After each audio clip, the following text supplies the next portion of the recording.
Bismillahirrahmanirrahim. Assalamualaikum warahmatullahi wabarakatuh. Waalaikumsalam warahmatullahi Warahmatullahi wabarakatuh. wabarakatuh. Perkenalkan, nama saya Feby Mileni Putri.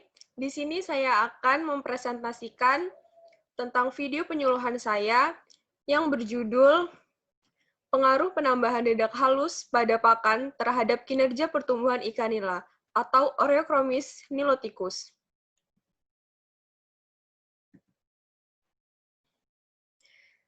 Sebagian kita ketahui bahwa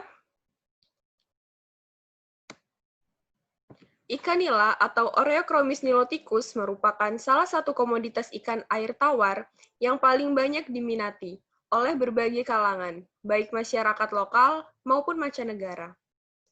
Tetapi, dalam pemeliharaan tersebut memiliki kendala, yaitu pada biaya yang tinggi serta ketersediaan sumber bahan baku pakan yang berkualitas sebagai sumber protein belum memadai, dan sebagian besar pakan masih diimpor.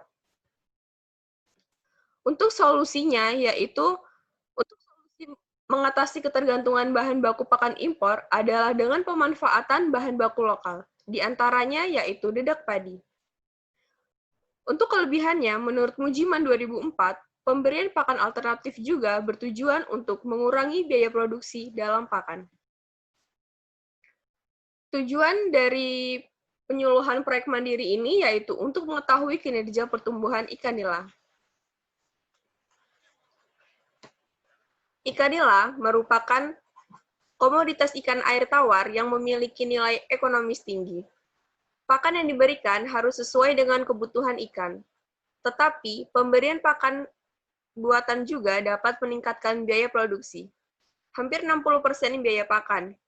Dengan demikian, untuk mengurangi biaya pakan adalah penggunaan bahan pakan alternatif yaitu dedak yang nilai gizinya dapat memenuhi kebutuhan ikan nila, sehingga pakan utama yang digunakan dapat dikurangi.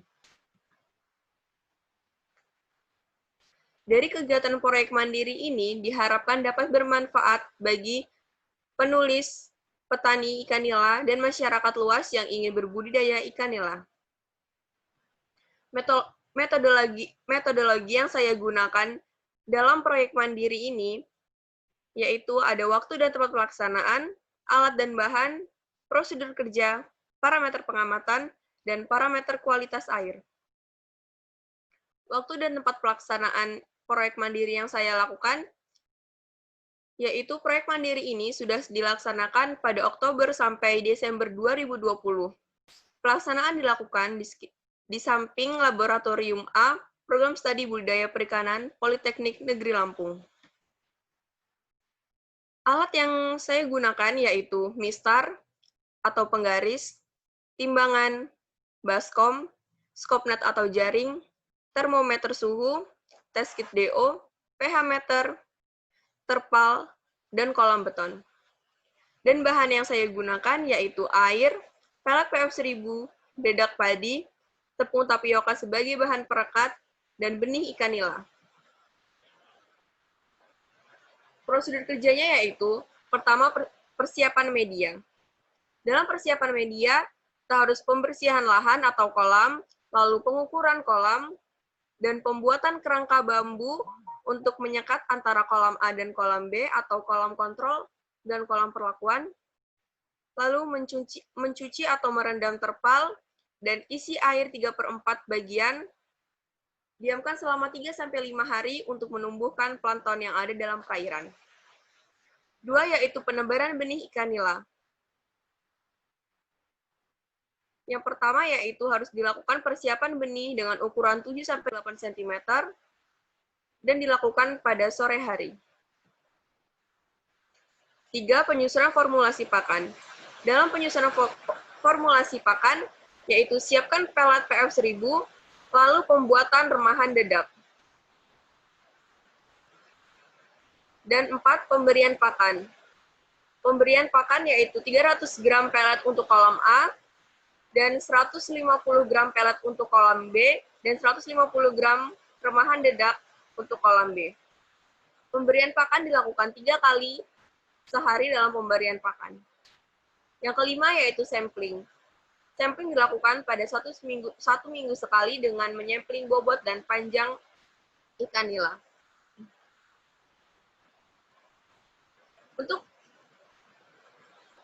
Untuk pengamatan kualitas air media pemeliharaan, di sini saya menggunakan deometer, test kit untuk amoniak, termometer untuk mengukur suhu, dan pH paper untuk mengukur pH.